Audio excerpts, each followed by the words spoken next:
Kamala Harris fan and appreciator. I promise I cast one of the only primary votes for Kamala Harris back in 2020.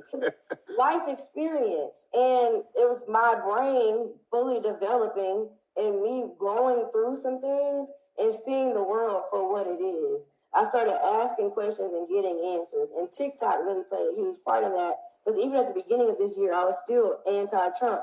Since last year, I was telling people, don't vote at all. Boycott this system, period. They're playing with us. There's no reason Joe Biden should be the one person who is representing our entire country. Of all the millions of people in our country, how is it that he's the one who's chosen to lead? Because now I know what it means to be a leader. I've been a CEO. I've been a board president. I've been an employer. I know what it means to lead. And I can look at the people who I'm leading and see how they are a reflection of me and I am a reflection of them. I'm looking at Joe Biden. I'm learning all these things about him and his family, his son, his history. And I'm like, he's not a reflection of me. He's not a reflection of the country as I would like to see it. I don't want him to be in leadership. So then I started seeing everybody who supported him.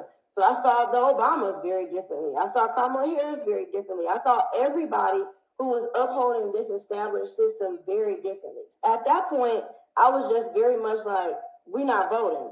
And then I would talk about that, and you had all these Democrats who would attack me and like call me names and just be so aggressive. And I'm like, this is the party? Like, this is who y'all represent?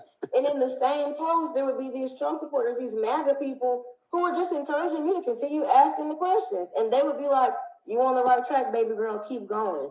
You're getting there. Like, they became my aunts and uncles, my grandmas and grandpas. Like, they were encouraging me to just keep going. They weren't trying to tell me what to think. They were just encouraging me to think.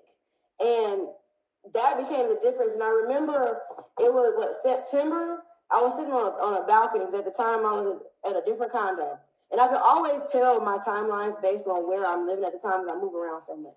So I'm on this balcony, and I posted one of them videos still on there. I'm like, you forced me to be a Trump supporter, because somebody in the comments was like, well, what has Trump done for Black people? And I'm like, well, since you asked, now I got to do some research. Now I'm finding all of these things. You forced me to support this man, and I didn't even want to.